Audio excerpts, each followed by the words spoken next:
Next up we have is Any Which Way You Can. Also released in 1980, this movie stars Clint Eastwood, Sandra Locke, Jeffrey Lewis, William Smith, Harry Guardino, Ruth Gordon, and Barry Corbin.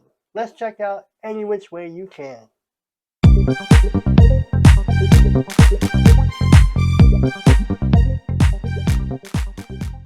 Any Which Way You Can was released in 1980, stars Clint Eastwood and Sandra Locke, and it was directed by Buddy Van Horn.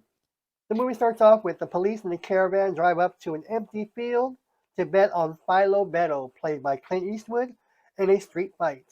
Philo Beto earns his money by fighting people, and he's apparently very good because word catches on that this is the man to beat.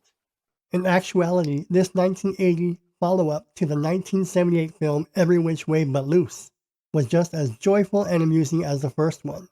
Because of this, Any Which Way You Can avoids the typical sequel curse, which is that the sequel usually ends up being a terrible film that comes out after the original.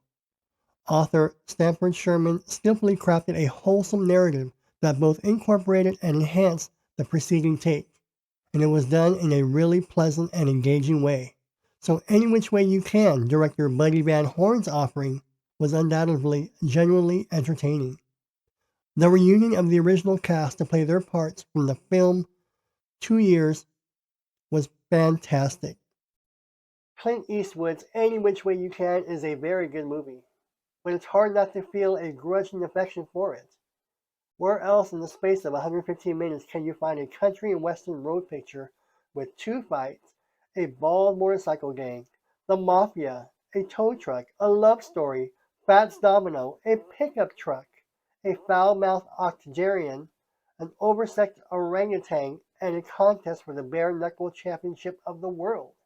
This movie has it all. If you're a fan of Clint Eastwood, it's good. If you're a fan of great acting, it is not. But it's a great movie, and let's see why it's a great movie. Philo Beto, played beautifully by Clint Eastwood, takes part in a bare-knuckle fight, as he does, to make some money, more money than he can earn from his car repair business. He decides to retire from fighting, but when the mafia come along and arrange another fight, he is pushed into it. A motorcycle gang and an orangutan called Clyde all add to the fun. You can't go wrong with Any Which Way You Can.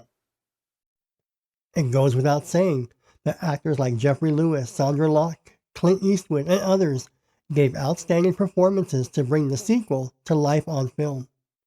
Any Which Way You Can has enough action and storytelling to appeal to a wide range of audiences.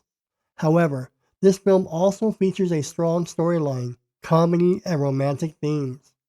You will undoubtedly love the 1980 follow-up Any Which Way You Can if you like the 1978 film. It should be noted, however, that compared to its 1978 predecessor, Any Which Way You Can leans slightly more towards comedy. Although I thought the comedy in this film was enhanced, it might not be to everyone's taste. Still, Clint Eastwood gives a strong performance and is very believable. Sondra Locke is beautiful, witty, and charming. Exceptional role played by Ruth Gordon, the mother of Clint Eastwood. Ruth Gordon steals the show. We love Ruth Gordon. And the all-star cast and ensemble.